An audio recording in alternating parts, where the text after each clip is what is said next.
ಇಳಕಲ್ ತಾಲೂಕಿನ ಇಳಕಲ್ ನಗರದ ನಮ್ಮೆಲ್ಲರ ಆರಾಧ್ಯ ದೇವರಾದ ಹಜರತ್ ಸೈಯದ್ ಶಾ ಮುರ್ತುಜಾ ಖಾದ್ರಿಯವರ 156ನೇಯ ಈ ಒಂದು ಭಾವೈಕ್ಯತೆ ಉರುಸು ಪ್ರತಿ ವರ್ಷದಂತೆ ಈ ವರ್ಷ ಕೂಡ ಇವತ್ತು ಉಚ್ಚ ನ್ಯಾಯಾಲಯದ ಆದೇಶದ ಪ್ರಕಾರ ಇವತ್ತು ನಮ್ಮ ಇಳಕಲ್ ತಾಲೂಕಾ ದಂಡಾಧಿಕಾರಿಗಳು ಅವರು ಇವತ್ತು ಅಡ್ಮಿನಿಸ್ಟ್ರೇಟರ್ ಆಗಿ ನೇಮಕ ಆಗಿದ್ದಾರೆ. ಇವತ್ತು ತಾಲೂಕಾ ಆಡಳಿತದ ಅಡಿಯಲ್ಲೇ ಇವತ್ತು ಈ ಉರ್ಸು ಪ್ರತಿ ವರ್ಷದಂತೆ ಈ ವರ್ಷವೂ ಕೂಡ ಭಾಳ ಅದ್ಧೂರಿಯಾಗಿ ಇವತ್ತು ನಡೆಯುವಂಥದ್ದು. ಯಾಕಂದರೆ ಈ ಭಾವೈಕ್ಯತೆ ಅನ್ನುವ ಶಬ್ದವನ್ನು ಯಾಕೆ ನಾನು ಹೇಳ್ತಾ ಇದ್ದೀವಿ ಅಂದರೆ ಇಲ್ಲಿ ಎಲ್ಲ ಜಾತಿ ಜನಾಂಗದ ಎಲ್ಲ ಧರ್ಮದವರು ಕೂಡ ಇವತ್ತು ನಡೆದು ಬಂದಂಥ ಒಂದು ಪದ್ಧತಿ. ಇದು ಸುಮಾರು 100 ವರ್ಷಗಳ ಕಾಲದಿಂದ ಒಂದು ಚಿತ್ತರಿಗೆ ಚಿಜ್ಯೋತಿ ಪರಮ ಪೂಜ್ಯ ಲಿಂಗೈಕ್ಯ ವಿಷಯ ಮಾತುಗಳು ಮತ್ತು ಹಜರತ್ ಸೈಯದ್ ಶಾ ಮುರ್ತುಜಾ ಖಾದ್ರಿ ಪೂಜ್ಯರ ಒಂದು ಭಾವೈಕ್ಯತೆ ಆದಂಥ ಒಂದು ಊರು, ಸೌಹಾರ್ದತವಾದ ಊರು. ಯಾವುದೇ ಗೊಂದಲ, ಯಾವುದೇ ಒಂದು ತೊಂದರೆ ಇರಲಾರದೆ ನಡೆದಂಥ ಈ ಒಂದು ಪದ್ಧತಿಯನ್ನು ನಮ್ಮ ಇಳಕಲ್ ನಗರ ಮತ್ತು ಇಳಕಲ್ ತಾಲೂಕು ಮೂರು ಮತಕ್ಷೇತ್ರ ಇವತ್ತು ನಡೆದು ಬಂದಂಥದ್ದು. ಇದು ನಿರಂತರವಾಗಿ ಮುಂದೆ ಕೂಡ ನಡೆಯುತ್ತೆ. ಈ ಒಂದು ಏನು ನಮ್ಮ ತಾಲೂಕಿನ ದಂಡಾಧಿಕಾರಿಗಳ ನೇತೃತ್ವದಲ್ಲಿ ಇವತ್ತು ಒಂದು ಉರ್ಸು ಭಾಳ ವ್ಯವಸ್ಥಿತವಾಗಿ ಇವತ್ತು ನಡೀತಾ ಇದೆ. ಇವತ್ತು ಸರ್ವಧರ್ಮ ಸಾಮೂಹಿಕ ವಿವಾಹ ಕೂಡ ನಡೆದಿದೆ. ಇವತ್ತು ಗಂಧ ಕೂಡ ಏರಿದೆ. ಅದು ಸೈಯದ್ ಶಾ ಮುರ್ತುಜಾ ಖಾದ್ರಿಯವರ ಪವಿತ್ರವಾದ ಈ ಒಂದು ಉರ್ಸಿದ ಗಂಧ ಬೆಳಗ್ಗೆ ತಾನೇ ಇವತ್ತು ನೆರವೇರಿದೆ.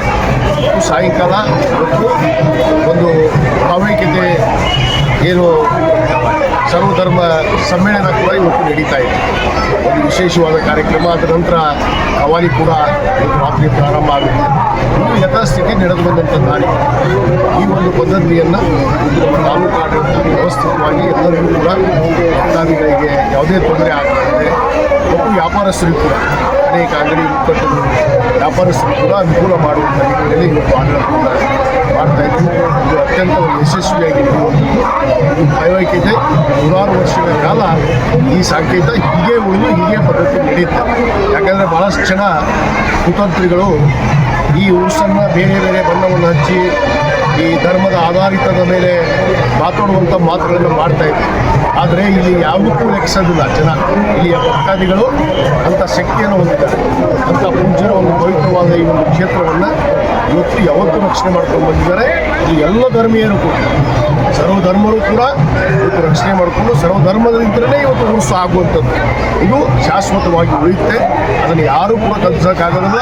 ಅವ್ರು ಯಾವೇ ಕದಲಿಸೋ ಶಕ್ತಿ ಬಂದರೆ ತಾವೇನು ಆಸೆ ಆಗಿ ಹೋಗಿದ್ದು ಉದಾಹರಣೆ ನಮಗೆ ಭಾಳಷ್ಟು ಇದ್ದಾವೆ. ಇವತ್ತು ಕೂಡ ಉದಾಹರಣೆಗಳನ್ನು ಮತ್ತು ಕಣ್ಮುಂದನೇ ನಡೀತಾ ಇದ್ದಾವೆ. ಅದಕ್ಕೆ ಆ ಪೂಜ್ಯರ ಒಂದು ಉರ್ಸು ಅದ್ಭುತವಾಗಿ ನಡೀಲಿ, ಎಲ್ಲರಿಗೂ ಶುಭವಾಗಲಿ. ಬಂದಂಥ ಭಕ್ತಾದಿಗಳಿಗೆ ನಾನು ಕ್ಷೇತ್ರದ ಪರವಾಗಿ ಅವರಿಗೆ ನಾನು ಸ್ವಾಗತ ಕೋರ್ತೀನಿ ಮತ್ತು ನಮ್ಮ ತಾಲೂಕಾ ಆಡಳಿತದ ಪರವಾಗಿ ಕೂಡ ಸ್ವಾಗತ ಕೋರಿಸ್ತೀನಿ. ನಾವೆಲ್ಲ ಶಾಂತಿ ನೆಮ್ಮದಿಯಿಂದ ಈ ಒಂದು ಉರ್ಸಲ್ಲಿ ಭಾಗವಹಿಸಿ ಯಶಸ್ವಿಗೊಳಿಸಬೇಕು. ಮತ್ತು ನಮ್ಮ ತಾಲೂಕಿನ ಜನತೆಗೆ ವಿಶೇಷವಾಗಿ ಇಳಕಲ್ ನಗರದ ನಮ್ಮ ಅಲ್ಲಂಪುರ ಪೇಟೆಯಲ್ಲಿರುವಂಥ ಈ ಪವಿತ್ರವಾದ ಒಂದು ನಗರ ಅಲ್ಲಂಪುರ ಪೇಟೆ ಅಂದ್ರೆ ಒಂದು ಭಾರತ ದೇಶದ ತದ್ರೂಪ.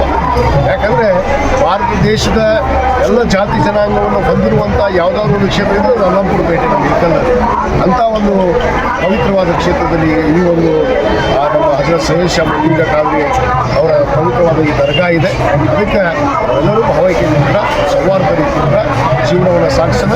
ಈ ನಾಡಿಗೆ ಇದು ಒಂದು ಒಳ್ಳೆಯ ಸಂದೇಶವಾಗಿ ಬೆಳಗುತ್ತೆ ಅನ್ನೋ ಒಂದು ಮಾತನ್ನು ನಾನು ಹೇಳ್ತಾ ಇಳಕಲ್ ನಗರದ ಜನತೆಗೆ ನಾವೆಲ್ಲ ಬಂದಂಥ ಭಕ್ತರಿಗೆ ಸಹಕರಿಸಿ ಯಾವುದೇ ಗೊಂದಲ ಗಲಾಟೆ ಇಲ್ಲಾರದೆ ಶಾಂತಿಯುತವಾಗಿ ಎಲ್ಲ ಕಾರ್ಯಕ್ರಮಗಳು ಯಶಸ್ವಿ ಆಗೋದಕ್ಕೆ ತಾವು